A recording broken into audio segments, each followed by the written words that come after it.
पुन्हा एकदा समोरच्या दिशेने down the track, down the ground, along with the carpet. पुन्हा एकदा बॉल सीमारेषेच्या पलीकडे 4 धावांसाठी. आणखीन एक एपीएल चौकार. अगदी क्लासिकल स्ट्रेट ड्राईव्ह पाहायला मिळाला. जबरदस्त बॅटिंग आणि पहिल्याच ओव्हरमध्ये मात्र तब्बल 18 धावा इथे स्कोर कार्डवर आलेले आपल्याला बघायला मिळत आहेत. शेवटचा बॉल शिल्लक पहिल्या षटकातला. गोलंदाजी करत असताना रोशनी आपल्याला पाहायला मिळते. आज मैदानावर बरीच रोशनी आहे. आणखीन एक रोशनी मात्र मैदानाच्या आतमध्ये फ्लड लाईट्स मध्ये, अगदी या दुधिया रोशनीमध्ये मात्र आपण पाहतोय रोशनीला गोलंदाजी करताना.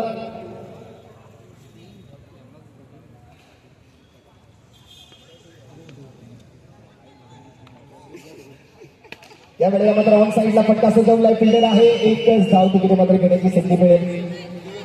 चांगलं क्षेत्ररक्षण हे सजवलंय, परंतु 2 वेळेला